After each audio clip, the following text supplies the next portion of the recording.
10일가 내분비계를 발표하겠습니다. 먼저 내분비란 관이 없으며 세포, 혈관, 기관 순으로 호르몬이 분비가 되는 것입니다. 다음으로 각 내분비 기관에서 분비되는 호르몬과 그 작용에 대해서 설명해 드리겠습니다. 내분비 기관 중 뇌하수체는 전엽과 후엽으로 나뉘게 되는데요. 전엽에서는 FSH와 LH 등 여러 호르몬이 분비되고 이 FSH와 LH는 성별로 다른 역할을 수행하게 됩니다. FSH는 남자에게선 정자 성숙에 영향을 미치지만 여자에게선 배란전 난포의 발육과 에스트로겐 분비에 영향을 미칩니다. LH는 남성에게서는 테스토스테론을 분비를 촉진시키고 여성에게서는 황체 호르몬 분비, 프로게스테론 방출에 관여합니다. 후엽에서는 옥시토신과 ADH가 있는데요. 옥시토신은 유즙 사출 유도 분만에 관여하고 ADH는 수분 재흡수에 관여를 합니다. 갑상샘에서는 티록신과 칼시토닌이 분비가 되는데요. 티록신은 대사 항진 당신생에 영향을 미치며 칼시토닌은 혈중에 있는 칼슘을 뼈로 흡수시킵니다. 또 갑상샘에 이상이 생기면 그레이브스병, 즉 갑상선 기능 항진증이 생깁니다. 주요 증상으로는 안구 돌출, 목비대, 빈맥, 발한 등이 나타납니다. 부갑상샘에서는 PTH가 분비되는데 이것은 칼시토닌의 기량작용을 하는 물질로서 뼈에 있는 칼슘을 혈중으로 옮겨 혈중 칼슘 농도를 상승시킵니다. 이자는 외분비 기관이면서 내분비 기관인데 외분비인 경우 소화효소와 관련이 있고 내분비인 경우 각 세포별로 분비되는 호르몬이 다릅니다. 첫 번째 알파세포에서는 글루카곤이 분비되며 이는 당신생을 촉진해 혈당량을 상승시킵니다. 두 번째로는 베타세포에서 인슐린이 분비되며 글리코겐을 합성시켜 혈당량을 저하시키며 알파세포의 글루카곤의 기량작용을 합니다. 마지막으로 델타세포에서는 소마토스타틴이 분비되며 이는 인슐린, 글루카곤 등의 분비를 억제시킵니다. 다음으로 소화관에 대해 알려드리겠습니다.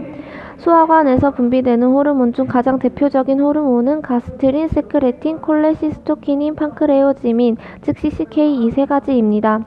가스트린은 위산 분비를 촉진하는 역할을 하고 세크레틴은 이자액 분비를 촉진하며 CCK는 지방 분해를 도웁니다.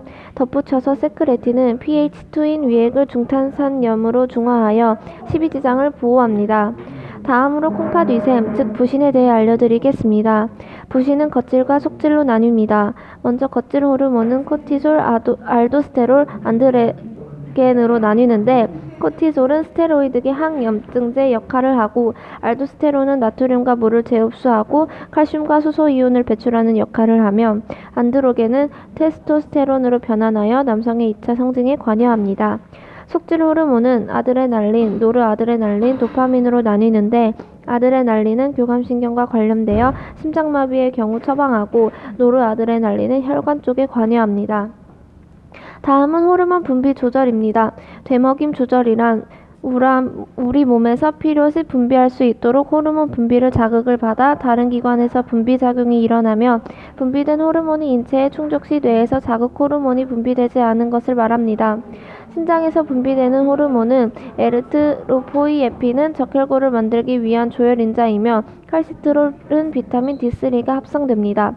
또한 수입소동맥 벽에서 혈류량을 체크하여 레닌이란 호르몬이 분비됨으로써 혈관을 수축시킵니다.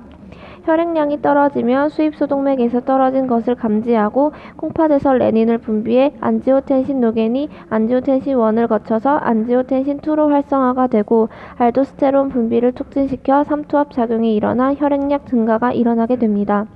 베타블라커는 신장의 기능 항진을 차단하는 역할이고 칼슘 채널 블라커는 혈관 수축 시에 칼슘 분비를 차단하는 역할입니다. 혈류량이 충분해지면 ACE 이니비터가 엔지오텐신 1을 엔지오텐신 2가 활성화되는 것을 차단시켜 알도스테론 분비를 차단시킵니다. 다음은 혈압 조절입니다. 혈압이 증가하면서 레닌, 엔지오텐신, 바소프레신, 알도스테론 호르몬이 나오는데 알도스테론은 근위세뇨관에서 80% 흡수되어 남은 20%의 나트륨을 원위세뇨관에서 재흡수 작용을 합니다. 혈압은 스트레스를 받으면 나오는 아드레날린에 의해 교감신경이 항진을 하면서 혈관이 수축되고 근육 수축이 증가되어 상승하게 됩니다.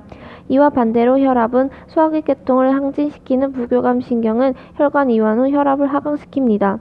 하지만 예외로 소화기계통은 교감신경이 아닌 부교감신경이 항진시킵니다. 혈당량 조절에 관여하는 대표적 호르몬에는 코티솔, 인슐린, 글루카곤, 아드레날린이 있습니다. 코티솔은 인체 전부를 타깃으로 하며 장기적이며 응급 상황에 대비하여 사용됩니다. 이와 달리 아드레날린은 교감신경을 타깃으로 하여 일시적이고 바로 사용할 수 있습니다. 인슐린과 글루카곤은 인슐린이 당신생을 억제하면 글루카곤은 촉진하는 등 기량작용을 합니다. 다음으로 체온 조절은 자율신경계에서 이루어집니다. 예를 들어 체표 부근의 혈액량을 줄이고 땀샘을 다듬며 털세움근을 세워 열의 발산을 막습니다. 또 아드레날린을 분비하여 열을 얻을 수도 있습니다. 마지막으로 칼슘 이온 조절입니다. 혈중 칼슘량은 부갑상샘 호르몬과 그에 의해 유도되는 비타민 D 갑상샘에서 분비되는 칼시토닌에 의해 조절이 됩니다. 구루병은 비타민 D가 부족할 시 걸릴 수 있습니다. 또 골다공증은 에스트로겐이 감소하여 비타민 D 결합 칼슘이 부족하여 발생할 수 있습니다. 이러한 골다공증을 치료할 수 있는 방법으로는 에스트로겐 처방이나 해가 떠 있는 시간의 운동량을 증가시키기가 있습니다.